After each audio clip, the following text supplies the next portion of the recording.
Last night, Rachel Maddow played a CBS acquired tape that showed the cognitive dissonance of the president, who, after being told some issues, it was as if he simply just lived on a different plane. I want you to listen to this and then we'll take it on the other side.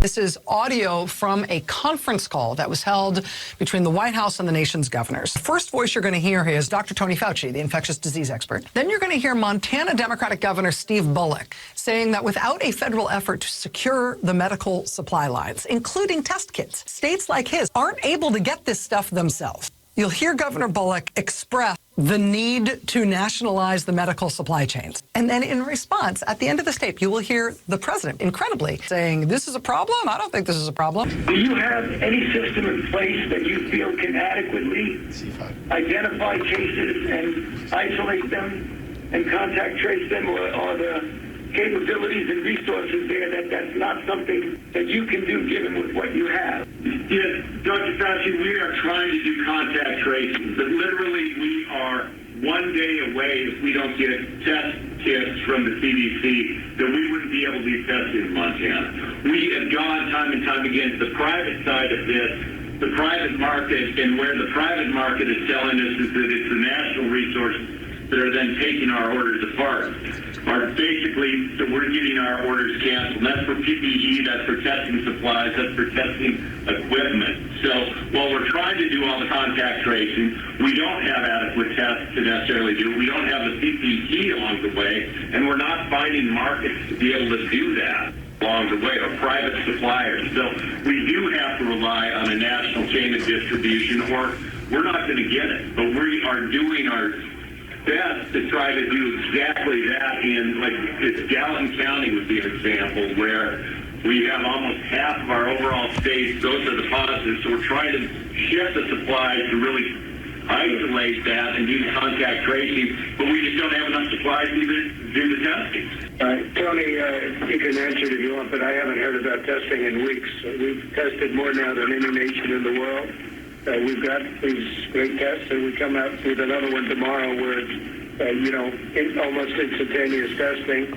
But I haven't heard about testing being a problem. I haven't heard about testing being a problem, the president says. You just heard about testing being a problem. That's what you're responding to. Testing kits are among the critical medical supplies that governors around the country cannot source on their own to cobble together a 50-part symphonic response to what is the worst national crisis on the globe when it comes to this virus. 50 governors doing their best, trying to cobble together access to testing, access to masks, access to gloves, access to ventilators. 50 governors trying to do it, and the president saying, I haven't heard this is a problem. I'll back you up if you need it. Make sure you say nice things about me.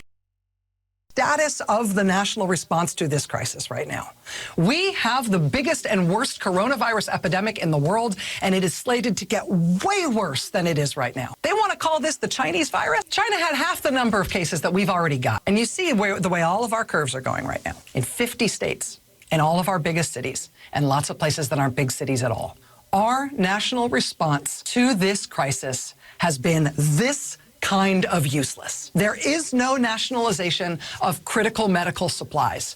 There's a lot of happy talk about how much we have, and then you hear from the nurses and the doctors and the people in the front lines who are actually seeing patients saying, we don't have it. We're being told to use the same mask every day. This is the kind of useless national response that is going to result in the deaths of thousands and thousands and thousands of Americans. But this is the federal government that we've got. And so we look elsewhere.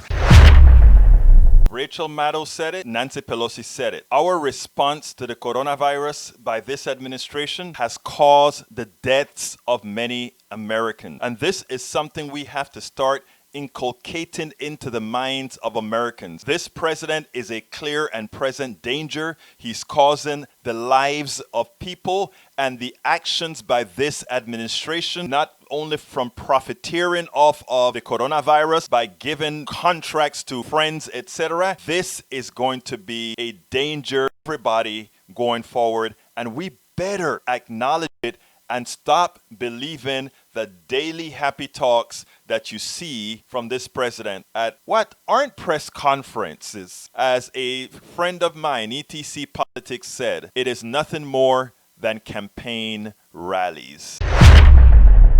I'm Egberto Willies, host of Politics Done Right, an independent news program. I post several news videos of interest every day. I ask you so kindly to subscribe to my channel, and please leave me some comments. Thank you very much.